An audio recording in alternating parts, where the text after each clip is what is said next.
Hello, hello, and welcome to the Innovative Mindset Podcast. I'm your host, Isolde Trachtenberg. I'm super thrilled that you're here, and I'm excited to keep doing the Thursday collaboration work. Here's what's happening. I have decided for the next few Thursdays, however long it takes, that I am going to literally be giving you an audiobook for free.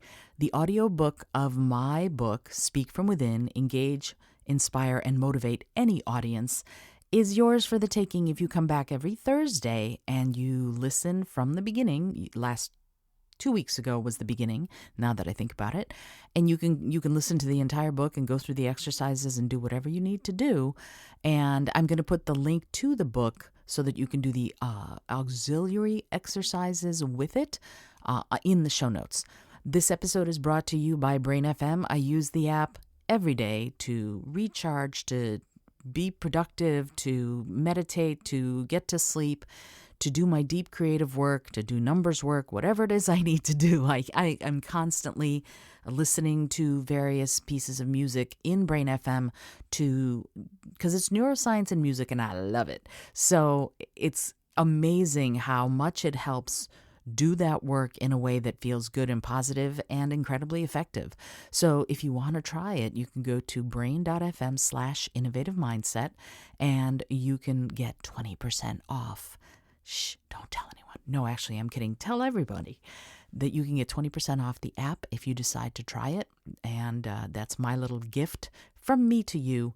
And yes, because I'm an affiliate, because I love it so much, I might get a little bit of cash if you do decide to do it through my link.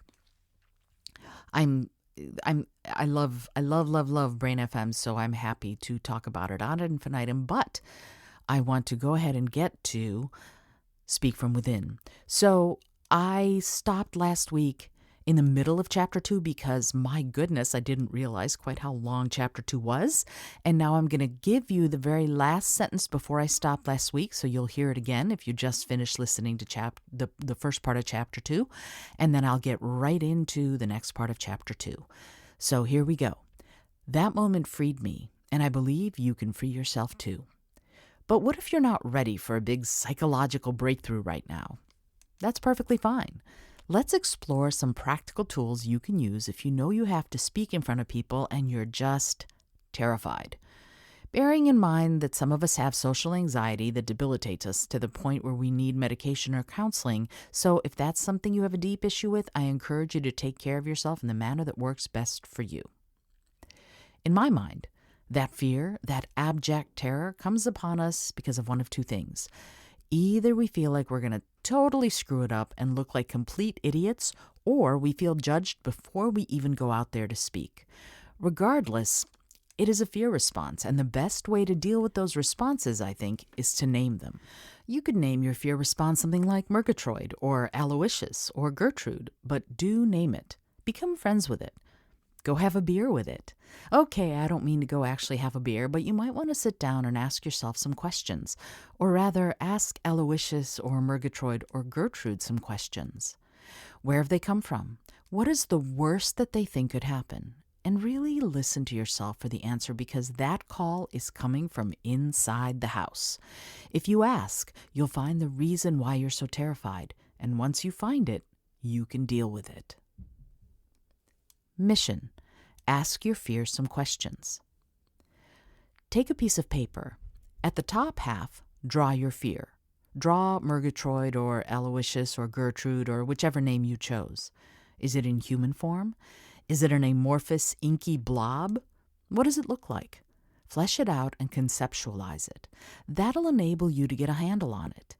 The unknown, or what we think is unknowable, always feels more dangerous than the known. When I'm in a quandary, one of the things I'll do is think about my role. Who am I in this scenario? What am I here to do? This question, what's my role, is a particularly important one. It deserves its own chapter. See chapter 12. Heck, it might deserve its own book, but we'll hit the highlights here. Sometimes, in order to function, we need to have rules. We need to set up boundaries. We need to make our own playing field. It's impossible to play basketball without a court and some nets. If you try, you're just playing catch. You need some parameters, some tasks, a role to play. I would argue the same could be said for just about anything. Can you make art without materials? I suppose you can sing or dance, but even then, aren't you bound by gravity? Aren't you bound by the limits of what our bodies can do? Don't your limbs' flexibility and strength limit you? Those are all parameters. The materials we use to make art, the pencils or paint or crayons, the paper and the clay, they all provide a sort of boundary by giving us the medium in which we will work. Once we know that, we can start imagining how things might go. You won't, or rather, you probably won't, try to make a sculpture out of a paintbrush, some tubes of paint, and canvas. You might decide to make a still life, but will it be a sculpture? The paint tube's role is not to be a sculpture. The paint tube's role is usually to provide the color for a painting. Certainly, some artists might use it in different ways, but for the most part, we're going to use the paint the way it was intended to be used. We're going to use a basketball for its intended purpose as well. Once we know the thing's role, we know at least something about how to proceed. I also ask myself, if I were someone who knew how to deal with this, what would I do? That one is a gold mine. I've used it to get myself out of the weirdest situations, and that's because it works. It works because it lets you get out of your own way. You will do for other people things you will never do for yourself. You'll take chances for others. You'll strive to help others. You will move mountains for them, but you will leave yourself hanging. Often, we are warriors and heroes on the behalf of anyone else, and we won't do the same for ourselves. And this prompts the question, if you'll do it for others, what keeps you from doing it for yourself? So the next time you have to step in front of people to speak, or you're speaking one-on-one to someone who makes you nervous, ask yourself this question. If I were someone who knew what to say and how to behave, what would I do? Give yourself a few minutes to think of the answer. It will come. It's a simple exercise, but it's effective. It'll surprise you. Are your insides serving you? I heard something a long time ago that resonated with me. The very things that helped you survive when you were a child are the things that can be your biggest stumbling blocks as an adult. You developed skills in order to get by when you were a child. We all did. But those skills cost. They might make you less than flexible in some situations because those skills are born of the need to defend yourself against one thing or another. They were coping mechanisms when you were young, but they are either crutches or limiting factors for you as an adult. Allow me to give another example from my own life. When I was a child, in order to keep my father from getting violent, I had to convince him that he would be wrong to go forward with his plan of beating us. In his mind, we had committed some infraction that necessitated discipline. It was my job to convince him not to do it by any means necessary, so I developed incredible debate skills. I could out-argue anyone. I also had to see things in black and white. I was right and he was wrong, and there was zero gray area. I would defend my stances vigorously because if I failed, someone would be hurt. I was a terrific debater, and no one could beat me in a discussion. As an adult, these skills became less necessary, yet I kept them as my primary mode of interaction. This sort of black and white thinking created challenges when I needed to compromise. In fact, it made compromise a grievous error instead of a situation where everyone could get something they wanted, even if they didn't win everything. In my mind, compromise was a defeat, and defeat was dangerous. It took me years and a patient husband to stop relying solely on my debating skills to communicate. I had to build an entirely new skill set in order to see the gray areas and learn how to give and take in discussions. We all develop compensatory strategies as we grow up and mature. As children, we are sponges and we learn to adapt quickly to our environment. Certainly, your strategies would not necessarily need to be as extreme as mine, but likely you developed coping skills as you grew up as well.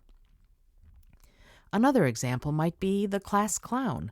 Certainly, a child who needs attention or who wants to deal with feeling awkward or shy might become the school jokester. That skill, the ability to make a joke out of any situation, is a terrific strategy for an introverted and intelligent child who needs a coping mechanism. Yet, as an adult, that same person might have difficulties being serious when a situation warrants it. They might have to overcome that inclination to make jokes in order to proceed past that awkward phase of a relationship and deepen it into intimacy. So, we can see that those useful childhood skills might not stand us in good stead when we grow up. In fact, they might become obstacles to navigate as we move through our lives. They might even become patterns we have to dismantle in order to thrive.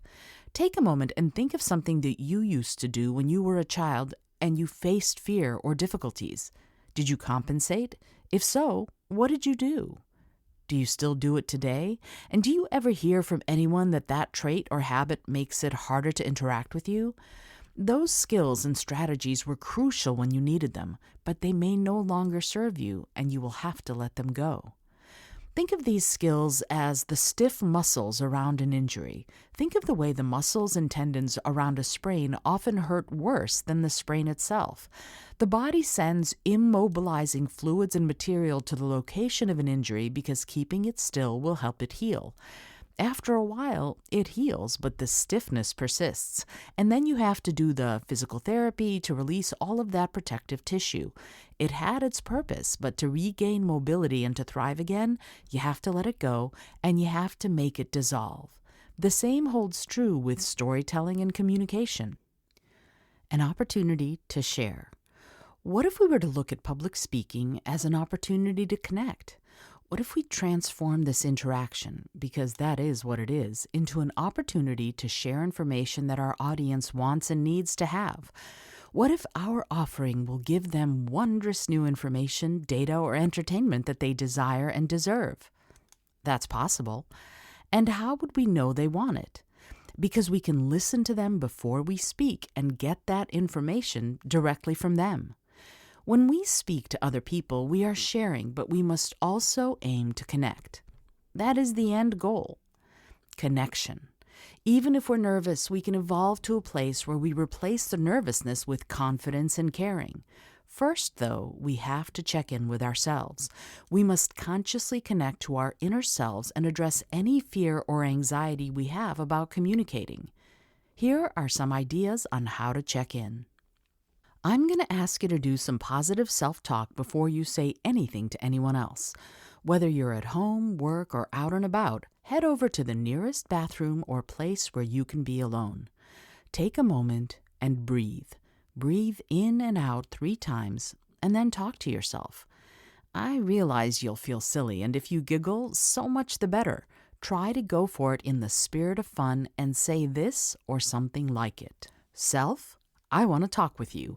I am here to remind you that what you're about to say is important and cool, and the people you're going to say it to will benefit from hearing you. You are going to take the time to connect with them and give them a gift, the gift of your knowledge and wisdom that they want to hear.